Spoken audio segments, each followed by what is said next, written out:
Mi nombre es Mari Marolande, estudiante de Administración de Empresas, y en el presente video estaremos hablando sobre la teoría del consumidor en la microeconomía.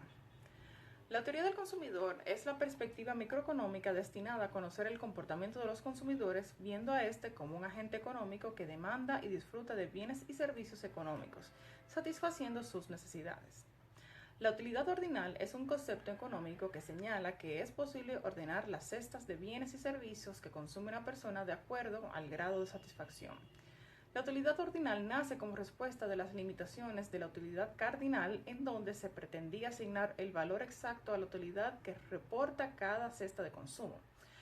En pocas palabras, imaginemos que tenemos tres cestas de bienes, la cesta A, la cesta B y la cesta C. Es posible ordenar estas cestas de acuerdo a la preferencia del consumidor, en la que si A es preferido sobre B y B es preferido sobre C, entonces entendemos que A es preferido sobre B y C. Las ventajas de la utilidad ordinal varían entre la utilidad ordinal evita el problema de tener que asignar valores arbitrarios a las preferencias de los consumidores, permite conocer cuáles cestas prefiere el consumidor sobre otras. Es posible establecer análisis económicos sin hacer supuestos rígidos acerca del valor que asigna el consumidor de cada cesta o bienes y servicios. Entre las desventajas solo se refleja la prioridad u orden que asigna una persona a las cestas de consumo, pero no permite conocer con exactitud la utilidad marginal. No muestra la diferencia o comparación de los valores que asignan distintos consumidores a las cestas de consumo. Preferencias del consumidor. Las preferencias del consumidor están determinadas por aquellos bienes o servicios que otorgan una utilidad para este. En otras palabras, estos productos satisfacen las diferentes necesidades que los consumidores tienen y que pueden conseguir teniendo en cuenta dadas sus respectivas restricciones presupuestarias. Habitualmente, las preferencias del consumidor suelen presentar unas características comunes, como la preferencia por productos novedosos y duraderos, cuya información esté presente y entendible de manera clara gracias a su presentación y las acciones del marketing que los rodean. La labor de publicidad por parte de los productores adquiere una gran importancia a la hora de tratar de influenciar en el comportamiento de los gustos de las personas y asegurar llegar a sus objetivos de venta de esos productos. El primordial objetivo en términos de marketing será entonces facilitar la mayor cantidad de información posible sobre los artículos, especialmente en un mundo globalizado y de elevada competencia. Otros factores que habitualmente influyen a la configuración de preferencias de los consumidores tienen que ver con el proceso de marketing, como el one-to-one marketing o el boca a boca, en la cual los consumidores son influenciados por los influencers, que se utilizan muy hoy en día, y por los análisis de los productos de parte de amigos y conocidos. Es por eso que los sectores como la tecnología o el mundo digital son algunos de los más destacados entre las preferencias de los consumidores del presente hoy en día, cada vez más interesado en su ocio, en su bienestar y centrado en el mayor ahorro posible de los recursos que son el tiempo y dinero como perspectiva por parte del consumidor. La función de utilidad. La función de utilidad es una ecuación matemática que representa la satisfacción de utilidad que obtiene un consumidor cuando disfruta de una determinada cantidad de bienes o servicios. El concepto de utilidad es algo subjetivo que no puede medir, es decir, debido a distintos factores que dependen de cada persona, es difícil cuantificar este concepto. Sin embargo, es posible simular y llegar a hacernos una idea gracias a las funciones de utilidad. La función de utilidad asigna un valor numérico a cada cantidad de bienes que elija consumir. Así, cuanto mayor sea el valor, mejor será la situación del comprador. Las restricciones presupuestarias. Las restricciones presupuestarias o receta de balance representa el conjunto de todas las combinaciones posibles de bienes o servicios que, tomando sus precios como dados, agotaría exactamente el ingreso del consumidor. En la práctica, el consumidor suele tener muchos bienes entre los cuales puede elegir por un monto fijo de dinero que puede gastar. La receta de balance representa las combinaciones de bienes o servicios que son alcanzables para el consumidor dado el límite o restricción que tiene su presupuesto según su renta y los precios de los bienes. Si el consumidor se gasta todo su ingreso, este se ubicará sobre la receta del balance, o sea que gasta más de lo que tiene. Si gasta menos, se ubicará por debajo de este y por ende al final del mes le sobra presupuesto, básicamente. tanto, las restricciones que tiene el consumidor a la hora de elegir la cesta de bienes son su renta y los precios de los bienes. Cuanto mayor sea el precio de un bien, menos se puede consumir. Teoría de los juegos. La teoría de los juegos es un área de las matemáticas y de la economía que estudia la elección de la conducta óptima de un individuo cuando los costes y los beneficios de cada opción no están fijados de antemano, sino que depende de las elecciones de otros individuos. En la vida económica se dan infinidad de situaciones en las que dos o más personas, que pueden ser también empresas o países, tienen que elegir estrategias y tomar decisiones en las que se ven afectadas mutuamente. La teoría de juegos intenta analizar estos casos y se utiliza especialmente en la economía para estudiar los mercados de oligopolio y duopolio, en lo que dos o más agentes adoptan unas decisiones que afectan conjuntamente a todos los participantes. Esta teoría, que concibe a los individuos como homo economicus, entiende que el jugador elige las acciones que mejor satisfacen sus objetivos en balance a sus creencias y a su vez demuestra cómo la cooperación conlleva al bien común de los agentes que realizan, mientras que la actuación individual no. Categoría de los juegos: simétricos o asimétricos. Un juego simétrico es aquel que las recompensas y castigos de cada jugador son las mismas. Juegos de suma cero o distinta a cero. Cuando un jugador gana, el otro pierde exactamente la misma cantidad. Juegos cooperativos o no cooperativos son aquellos en los que dos o más jugadores forman parte de un equipo para conseguir un objetivo. Se analizan las estrategias óptimas para cada grupo de individuos, asumiendo que pueden establecer entre sí acerca de las estrategias más apropiadas. Juegos simultáneos o secundarios. En los secundarios, cada jugador actúa después de otro, mientras que en los simultáneos actúan todos a la vez. De información perfecta o imperfecta. En los información perfecta, todos los jugadores saben lo que han hecho los otros anteriormente. El equilibrio de Nash. La solución final que se alcanza es un equilibrio en el que ninguno de los jugadores de un juego en el que hay dos o más jugadores, todos conocen los equilibrios de los demás. Quieren cambiar unilateralmente su decisión porque cambiarla supondría empeorar su condición. Cuando todos los jugadores que han formado una decisión y no pueden cambiarla sin empeorar su bienestar, se considera que se ha alcanzado un equilibrio de Nash. El equilibrio de Nash puede no ser Pareto eficiente, es decir, que puede haber una situación en la que todos los jugadores incrementan su bienestar sin perjudicar a los demás. No obstante, en ocasiones el equilibrio de Nash es la única alternativa dadas las reglas de juego, a pesar de que exista un óptimo de Pareto. El equilibrio de Nash se ha utilizado para regular situaciones de competencia entre empresas y diseñar subastas de adjudicaciones públicas. Una legislación que tenga en cuenta el equilibrio de Nash puede evitar oligopolios. Por eso, en la legislación antimonopolio se suele buscar formas de evitar que se pacten precios entre las partes implicadas. Modelo de Stackelberg. Este es un juego de estrategia económica en donde el líder hace el primer movimiento y el seguidor responde con base en ello. Hay ciertos requisitos para que se logre un equilibrio de Stackelberg. El líder debe saber que el seguidor observa sus acciones. El seguidor no debe tener forma de saber las acciones que realizará el futuro seguidor y el líder debe ser consciente de esto. De hecho, si el seguidor pudiese saber las acciones que realizará el líder, la mejor respuesta a esta sería jugar la acción como seguidor. Las empresas pueden caer en la competencia de Stackelberg si una tiene cierta clase de ventaja permitiendo que se mueva primero. Una vez que el líder ha realizado su jugada, no puede deshacerla. Esta situación podría llegar a darse si el líder es una de las empresas principales en la industria y el seguidor es un nuevo integrante del mercado. El modo de resolución de este tipo de ejercicios es el siguiente. En primer lugar, se halla una función de reacción de la empresa seguidora, tal cual se hace en Carnot, o sea, a partir del planteamiento de la función de beneficios de la empresa seguidora, se hallan las condiciones de primer orden que no por más da la deriva, despeja la cantidad de la seguidora. Tenemos así una función de reacción de seguidora y sustituimos la función de beneficios, la del líder, o sea, la del líder internalizará la función de la reacción de la seguidora en función de beneficios.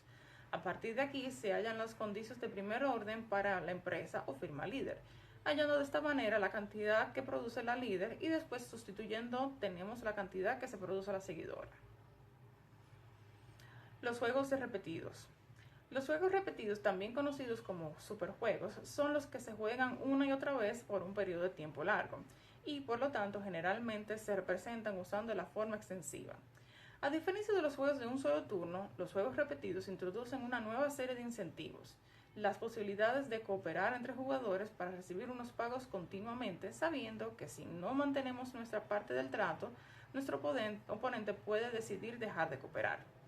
Nuestra oferta de cooperación o nuestra amenaza de dejar de cooperar tiene que ser creíble para que nuestro oponente mantenga su parte del trato. Analizar si el acuerdo es creíble consiste simplemente en analizar que tiene un valor superior a la recompensa que ganamos si rompemos nuestro pacto en un momento dado, lo que conlleva a una ganancia excepcional durante el turno en el que se rompe el acuerdo, o continuar la cooperación con rentabilidades inferiores, pero que se dan durante todos los turnos. Por lo tanto, cada jugador debe tener en cuenta las posibilidades estratégicas de castigo de su oponente. Esto significa que en el universo de estrategias es mayor que en cualquier juego simultáneo o secuencial de cada una sola jugada. Cada jugador va a terminar sus estrategias o movimientos teniendo en cuenta todos los movimientos anteriores hasta el momento. Además, dado que cada jugador tendrá en cuenta esta información, va a jugar el juego basándose en el comportamiento del oponente. Y por lo tanto deben tener en cuenta también los posibles cambios en el comportamiento del oponente a la hora de la toma de decisiones. Los jugadores repetidos proporcionan diferentes beneficios en cada repetición, dependiendo de la estrategia de cada jugador, dado que los beneficios se dan en diferentes puntos en el tiempo. Con el fin de analizar los juegos repetidos, hay que comparar la suma de los pagos descontados de cada jugador que para las repeticiones infinitas y repeticiones finitas. Con esto damos conclusión al tema. Muchas gracias. Muy buenas tardes para todos. Mi nombre es Teresa Guerrero. Soy estudiante de la carrera de gestión organizacional y en este momento tengo la oportunidad de estar dando la materia macro y microeconomía. En esta tarde vamos a hablar de un tema súper importante que es la elección del consumidor. Empezamos. La teoría del consumidor es una rama de la macroeconomía que estudia el comportamiento de los agentes económicos a la hora de adquirir un bien o servicio. Esta teoría está relacionada con las preferencias, las curvas indiferenciadas y las restricciones de las curvas de demanda. La elección del consumidor en cuanto al conjunto de bienes o servicios que desea adquirir viene determinada por dos factores súper importantes. Número 1, la renta que dispone y número 2, los gustos. La renta que dispone fija un límite a la capacidad adquisitiva del consumidor. Esto significa que el consumidor va a adquirir los servicios o productos dependiendo de la cantidad de renta que posea. Un ejemplo, si nosotros tenemos 100 pesos, que es la moneda local que utiliza la República Dominicana, y queremos adquirir un sándwich y un refresco, el sándwich cuesta 50 pesos, el refresco cuesta 20 pesos, pues nosotros tenemos una renta suficiente para adquirir el servicio. Más bien, si por todo lo contrario, nosotros solamente contamos con 10 pesos y el sándwich cuesta 50 y el refresco o el jugo cuesta 20, obviamente no vamos a poder adquirir nuestro bien o nuestro servicio debido a que nuestra renta no es suficiente. Ahora bien, el otro factor que influye es el gusto. El gusto hace referencia al nivel de satisfacción que le proporciona al consumidor las diferentes opciones de consumo. Una curva de indiferencia representa todas aquellas opciones de consumo que le proporcionan al consumidor la misma satisfacción. Por ejemplo, si un consumidor se siente satisfecho con un sándwich y 2 jugos y también se siente satisfecho con 2 jugos y un sándwich, pues estas van a estar en la misma línea diferenciada. Entonces, en resumen, podemos decir que la teoría del consumidor busca determinar cómo el consumidor desea designar o desea asignar su rentabilidad adquiriendo distintos productos o servicios, consiguiendo o deseando adquirir el mayor grado de satisfacción posible. En la elección del consumidor hay una parte que tiene que ver con la elección óptima del consumidor. Esto corresponde a maximizar la utilidad sujeta a restricciones presupuestarias. Ahora bien, la función de la demanda. La función de la demanda es una ecuación que explica cómo se determina la cantidad demandada de un bien o servicio. Esto con relación a los precios del mercado y a la renta del consumidor. Otro tema importante dentro de la selección del consumidor tenemos las variaciones de la renta y los precios. El efecto renta comprende la variación de cantidad demandada de un bien o servicio como resultado del alza o de la baja del precio adquisitivo del consumidor. Dicha modificación, a su vez, es causada por el cambio del precio de un producto. Cuando el precio cambia o varía, el poder adquisitivo del consumidor también se modifica. Si el precio cae, el poder adquisitivo aumenta, ya que el consumidor podría consumir o podría obtener más utilidades de este bien o de otro bien. Dentro de este tema también hay una parte muy importante, que son los efectos de la renta y la sustitución de Slutsky. La sustitución de Slutsky se conoce como un efecto que se conoce como uno de los efectos que provoca la variación del precio de un producto sobre su demanda. Ahora bien, la demanda del mercado y la teoría de la empresa. La demanda del mercado puede definirse como la cantidad de bienes y servicios requeridos por un grupo de personas en un mercado determinado, en el cual influyen los intereses, las necesidades y las tendencias de este producto. La demanda de mercado es uno de los principales factores utilizados por las empresas para fijar los precios de sus productos. Precio y demanda están estrechamente relacionados. Por ejemplo, a menor precio, mayor demanda y viceversa. Para finalizar, podemos destacar que en un mercado competitivo, el nivel de producción de una empresa tiene un impacto muy significativo sobre el precio en el mercado. Hasta aquí ha sido esta parte. Espero que haya sido de mucho provecho para todos y nos vemos en la próxima. Buenas tardes y bendiciones. Muy buenos días, queridos compañeros, querida profesora. Mi nombre es Manuel García, estudiante de la Universidad UPI. Estoy en el 8º cuatrimestre de la carrera Gestión Organizacional. En mi hoja de presentación podrán ver que el tema que voy a tocar es el comportamiento de la empresa en el corto plazo. Dentro del comportamiento de la empresa en el corto plazo tenemos lo que es la función de producción en el corto plazo. El corto plazo en contabilidad es cuando se habla de menos de un año, y el largo plazo es cuando se habla de más de un año.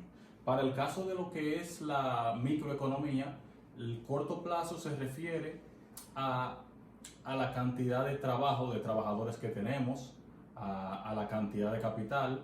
Tenemos varios costos que son los que determinan si es corto o a largo plazo la producción. Ejemplo, en el corto plazo nosotros contamos con los costos fijos y los costos variables. Los costos fijos vienen siendo el capital, la estructura, las maquinarias que vamos a utilizar para realizar algún tipo de producto, mientras que el costo variable viene siendo los trabajadores, la cantidad de trabajadores. Entonces, la cantidad de trabajadores es lo que vamos a estar variando dependiendo de qué cantidad de producto nosotros queramos fabricar, siempre y cuando esto no sobrepase los límites, algo que voy a explicar más adelante. La función de producción, como vemos acá, X es el producto, es igual a F, L, K. L es la fuerza de trabajo, los trabajadores. K es el capital. Como K es fijo, es invariable, acá debí colocarle una pequeña rayita encima de la K para indicar eso, pero lo único variable dentro de la función es la fuerza de trabajo. Nosotros acá podemos representar la fuerza de trabajo en el eje horizontal, y en el eje vertical tenemos el producto total. De este lado vemos que el producto total es la cantidad que se produce. El producto medio del trabajo es el promedio que se produce por cada trabajador dentro de la fábrica, y el producto marginal es es el producto extra que sale cuando nosotros agregamos una unidad de trabajo. como vemos acá en esta representación, si nosotros tenemos una pequeña fábrica, digamos que fabricamos rasuradoras, lapiceros, lápices, es una empresa a corto plazo porque quizás tenemos una cantidad de capital limitado, tenemos una estructura que no nos permite tener una cierta cantidad de producto que nosotros querramos a corto plazo, o sea, estamos limitados. Nosotros podemos ir de manera gradual viendo cuál es la cantidad de empleados adecuados que podemos ir agregando, porque hay cierto punto en el que si nosotros no pasamos de la cantidad de empleados, lamentablemente vamos a ir retrocediendo. Acá lo dice claro en lo que es la ley de rendimiento marginales decrecientes. Si existen factores fijos, al aumentar el uso del factor variable, recuerden que el factor variable es la cantidad de trabajadores, L, su producto marginal va a empezar a disminuir luego de traspasado cierto nivel de utilización del mismo. Veamos en la gráfica. La línea color rosa representa lo que es el producto medio. Ahí vemos el comportamiento de esta línea que va aumentando. Luego tiene todavía, o sea, aumenta, pero luego va decreciendo. Tenemos acá el producto marginal, que es este, que recuerden que el producto marginal es el producto extra que se suma cuando nosotros agregamos un trabajador. Entonces acá podemos ver claramente cómo cada vez que agregamos un trabajador, este va aumentando, pero lamentablemente llega un momento en que esa cantidad de producto va disminuyendo. ¿Por qué? Por lo mismo que dice la ley de rendimiento. Si con un trabajador 2, 3, 4, 5, 6, 7 vamos en aumento, si nos pasamos de esa cantidad, lamentablemente lo que vamos es en retroceso. Miren acá, esta es una tabla que vamos a representar con números. Esta es la cantidad de trabajadores desde 0 hasta 10. Este es el producto total, el producto que se produce por trabajador. Si tenemos 0 trabajadores, vamos a producir 0 productos. Con 1 vamos a producir 50, con 2, 130 y así sucesivamente. El producto medio, con 1, 50, con 2, 65. El producto medio viene siendo la división del producto total entre la cantidad de trabajadores que tengamos. Vamos a tomar como ejemplo el número 2. Tenemos un producto medio 65, eso viene de la división de 130 entre 2. El producto marginal, como les decía, es el producto extra que se suma cuando agregamos un trabajador. En el punto número 2 vemos que teníamos 50 de producto total por tener un solo trabajador. Teniendo 2 trabajadores, este producto sube a 130, o sea que aumentó en 80 el producto marginal. Dentro de lo que es la producción a corto plazo, o sea, de una empresa que sea a corto plazo, tenemos lo que es la minimización de costes. Su nombre claramente lo dice, es buscar invertir el menos costo posible para tener la cantidad de producto que nosotros deseamos. Ejemplo, una isocoste es la recta que surge de la combinación de la cantidad de trabajo y de la cantidad de producto que se fabrica. Entonces, las isocostes, vemos acá, nosotros tenemos diferentes niveles de isocostes. La mayor representa una mayor cantidad de costo, la menor representa una menor cantidad de costo. Siendo yo, ejemplo, un empresario, teniendo mi propia empresa, claro, me encantaría colocarme en esta isocoste, ya que esa es la que menos costo, yo voy a invertir. Pero ¿qué sucede? Quizás invirtiendo esta cantidad de costo, yo no voy a alcanzar producir lo que yo necesito y yo tengo una meta de producción que debo de cumplir. Entonces, dentro de todas las isocostes, esos pequeños puntos que están acá se llaman inputs, que son que es la referencia que me dice cuando estoy bien, cuando estoy con el nivel de trabajo y el nivel de producto deseado. Ahora, lo que me va a decir a mí, de donde sale ese punto, ese input, es de la combinación de la isocuanta con la isocoste, que vamos a ver a continuación. Cuando la isocoste se combina con la isocuanta, es donde tenemos el input adecuado, la optimización de la producción. ¿Qué quiere dejar dicho esto? Si nos fijamos, esta isocuanto, vamos hacia atrás, viene siendo esta que está acá. O sea, no nos convenía esta porque es un costo muy alto. Tampoco estas dos son costos bajos, pero no alcanzamos el nivel de producción deseado. Los costes de la empresa. Los costes de la empresa, como dije al principio, tenemos costes fijos, costes variables, repito, son la cantidad de trabajadores dentro de la empresa, la estructura como tal, el edificio, o sea, el pago de la renta de ese edificio, viene siendo todo lo que está dentro de esa estructura, las herramientas, los aires acondicionados, los escritorios, todo eso es el capital, o sea, son los costes de la empresa. Entonces, aquí nosotros vemos, acabo de explicarlo, que los costos de producción son el valor total de los recursos utilizados en la producción de un bien o servicio, depende si la empresa es para un bien o para un servicio.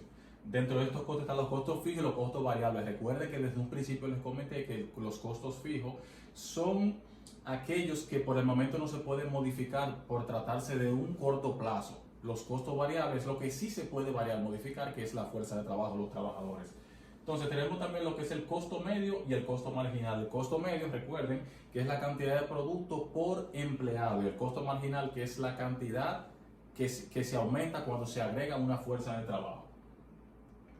Entonces, miren, acá nosotros tenemos unas fórmulas que son las que nos van a dar lo que nosotros necesitamos para alcanzar la meta laboral, o sea, de nuestra empresa. El costo total, que es el costo fijo más el costo variable. El costo medio, que es el costo total entre la cantidad de producto. El costo fijo, que es el costo fijo entre la cantidad de producto. El costo fijo medio. El costo variable medio, que es el costo variable entre la cantidad producida. Y el costo marginal, que es, como he dicho en varias ocasiones, la cantidad de producto que aumenta cuando agregamos la fuerza de trabajo.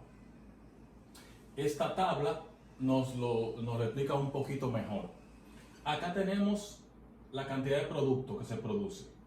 Acá tenemos el costo fijo. Es un costo fijo, digamos que quizás es el pago, el salario de los trabajadores, no va a variar, es fijo, lo dice claramente. El costo variable, que son, el costo fijo, es la estructura, quizá el pago de la renta y lo que está dentro de la estructura del edificio. El costo variable, sí, esos son los trabajadores, ya que puedo tener 10, luego puedo agregar 16, puedo agregar 21 para ir variando mi producción. El costo total, como lo ven, es la suma del costo fijo más el costo variable. Entonces, el costo fijo promedio, el costo fijo medio, es un promedio que es el costo fijo entre la cantidad de producto. Ejemplo, tomemos este ejemplo, 20 entre 3 me va a dar esto. Entonces, el costo variable medio, aquí yo voy a obtener lo que es el promedio del costo variable entre la cantidad de producto. El costo medio total es el costo total, como vemos acá, entre la cantidad de productos. Como vemos, 16 entre 2 igual a 8. El costo medio total, ese es el que acabo de explicar. Entonces, acá es el aumento que va teniendo el costo total cada vez que voy agregando, cada vez que fabrico una cantidad de producto adicional. Acá podemos ver las gráficas del costo en el corto plazo. Esta línea azul es el costo fijo. ¿Por qué está en línea recta? No va a variar, es costo fijo, es fijo. El costo variable, aquí vemos la variación que va teniendo. El costo total, vemos también una variación. Continuando, los costos unitarios en el corto plazo, aquí tenemos los otros costos que son en promedio, el costo fijo medio, que está representado por esta línea azul, el costo variable medio representado por la línea roja, el costo total medio representado por la línea verde y el costo marginal, que es la cantidad que se agrega. Nada, señores, dice muchísimas gracias, pero antes de agradecerles yo quiero explicar que para mí fue pero muy importante haber visto esta parte de lo que es la microeconomía, ya que no tenía quizá una pequeña idea de lo que era la producción en lo que es el corto y el largo plazo, pero ahora que lo veo de esta manera veo que hay muchísimas, que las matemáticas, la física, los números nos ayudan en gran parte para nosotros determinar sin ni siquiera ejecutarlo, o sea, de manera quizás antes de ejecutarlo, los números nos ayudan a nosotros a poder determinar qué es lo que nosotros necesitamos para poder alcanzar la meta que queramos lograr dentro de una empresa. Entonces, es todo de mi parte, muchísimas gracias.